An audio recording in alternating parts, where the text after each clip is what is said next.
High বন্ধুরা, দেখো আজ একটু অন্য ধরনের একটা ভিডিও দেবো। এখন পুজো এসছে, তাই সবার বাড়িতেই তো সিঁড়ি নাড়ু হবে, নারকেল নাড়ু হবে।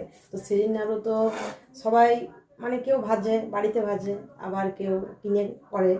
তো আমি দেখো বাড়িতে ভাজবো, মানে ঘরে তৈরি করে দেখাবো কীভাবে করে। যারা নতুন হয়তো পারবে না তাদের জন্য এই ভিডিওটা করছি। দেখো এরকম একটা এরকম যদি কারো নাও থাকে, এটা আমি করেছি, প্রত্যেকের বাড়িতে এরকম একটা ঝান্না থাকে। ঝান্নার মধ্যে দেখো আমি একটা কেমন কাঠি লাগিয়েছি, এটার মধ্যে দিয়ে। তো এটা আমি লাগাচ্ছি না, কারণ এটাতে আমি করেছি, সেই জন্য এটাতেই করছি। এটা আমি এখন রাখছি সাইডে। তো গ্যাসে দেখো আমি কীভাবে গ্যাসে করি। দেখো আমি বেসনটা কিন্তু দুপুরে মাখিয়ে রেখে দিয়েছি, কারণ আমি ভেজে নিয়েছি, শুধু তোমাদেরকে দেখাবো বলে আমি কিছুটা রেখে দিয়েছিলাম। কারণ আমার যে ক্যামেরাম্যান, সে স্কুল গিয়েছিল, আর সে না হলে তো এক হাতে ক্যামেরা ধরে সিটে ভাজা হয় না, সেই জন্য তখন আমি দেখাতে পারিনি, রেখে দিয়েছি। এই এবার স্কুল থেকে বাড়ি এলাম, এবার তোমাদেরকে দেখাবো। দেখো যেভাবে আটা মাখে রুটি করে, সেভাবে দেখো বেসনটাকে মেখেছি রুটি মাখার মতো। তো দেখো এবার ভাজার গ্যাসটা, এবার তেলটা গরম হয়ে গেছে। এবার গ্যাসটাকে একদম লো ফ্লেমে দেবে, নাহলে জোরে থাকলে পুড়ে যাবে। তো আমি বেসনের মধ্যে একটু গুড় দিয়েছি, যাতে তেলের মধ্যে দিলে ফুটবে।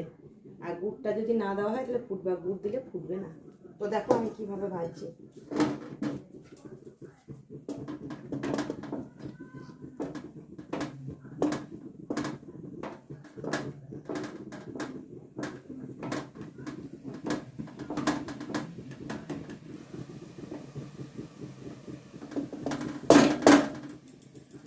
যতটা শক্ত করে মাখাতে পারবে ততটা ভালো।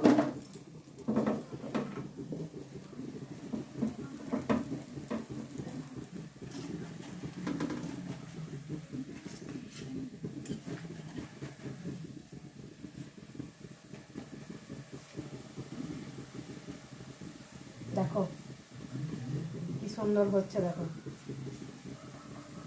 খুব সহজভাবে এগুলো করা যাবে। এটা যখন হয়ে গেছে, এবার একটু গ্যাসটা বাড়িয়ে দেবে।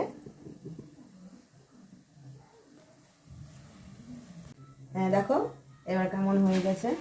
আমি দেখো সব অনেক ভেজে তুলে নিয়েছি। এই দেখো গ্যাসটা বন্ধ করে দিলাম। আমি 2 কেজি বেসন ভাজলাম, 2 কেজি বেসনের স্যার একটু সিঁড়ি হলো আমাদের।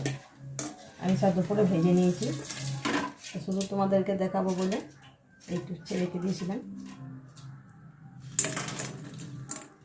যাদের ফেসবুক নেই, যারা এটা দেখতে পাচ্ছ না, তাদের আমার একটা ইউটিউব চ্যানেল আছে, সুইট গার্ল সুইটি, সেইখানে গেলে এই রেসিপিটা তোমরা দেখতে পেয়ে যাবে।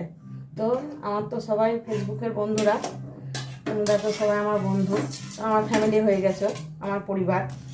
তো আমার ওই ইউটিউবের চ্যানেলটিকে সবাই একটু সাবস্ক্রাইব করে দেবে, সুইট গার্ল সুইটি আমার ইউটিউব চ্যানেলের নাম। তো দেখো কত সুন্দর ভাজা হয়েছে একদম। তোমরা যদি কেউ ঝাল ঝাল খেতে চাও তো এর মধ্যে একটু লঙ্কা, একটু নুন দেবে, দিয়ে মাখিয়ে ভেজে নেবে, দেখবে খুব ভালো লাগবে খেতে। তো কেমন হয়েছে একটু কমেন্টে জানিও প্লিজ সবাই।